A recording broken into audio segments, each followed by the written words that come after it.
Programang ito ay rated SPG. Striktong patnubay at gabay ng magulang ang kailangan. Maaaring may masiselang tema, lengguwahe, karahasan, sexual, horror o droga na hindi angkop sa mga bata. Kapamilya, narito ang mga dapat nating abangan sa FPG's Batang Quiapo.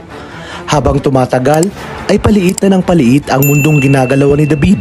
Wala kasi siyang kaalam-alam na nasa lamay din pala ni Pablo ang kanyang tatay Rigor. At ang mas ikinabigla niya nang makita niyang nag-uusap sina Tanggol at Catherine. Ibig sabihin, anumang oras maaari siyang makita ni Tanggol at Catherine na maaari niyang ikabuko.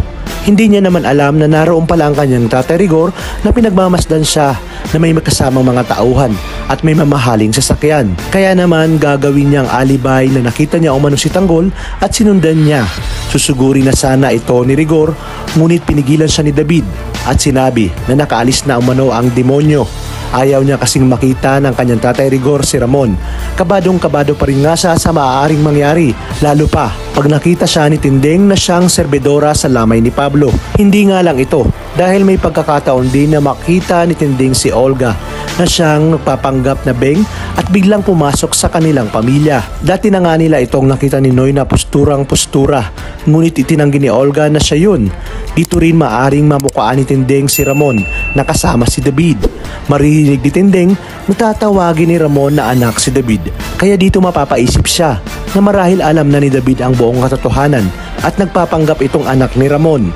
Para masiguro ay itatanong niya kay Senyora Catherine kung ang tinutukoy ba nitong manliligaw ay si David.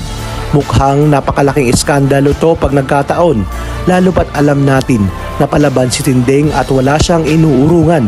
Sa pagkakataong ito, dito na rin kaya malalaman ni Tanggol na naroroon din ang kanyang lola Tindeng dahil kay Catherine. Masasabi kong masyadong maliit ang mundong ginagalawa ng bawat karakter sa ating paboritong teleserye. Kaya naman talagang kapanapanabik ang mga tagpo sa teleseryeng ito. Kaya sabay-sabay natin tong pakaabangan. At kung bago ka pa lamang sa aking channel, sana'y huwag kalimutang mag-like at subscribe. Pindutin ang notification bell para updated kayo palagi. Maraming salamat sa inyong panonood at hanggang sa muli, kapamilya.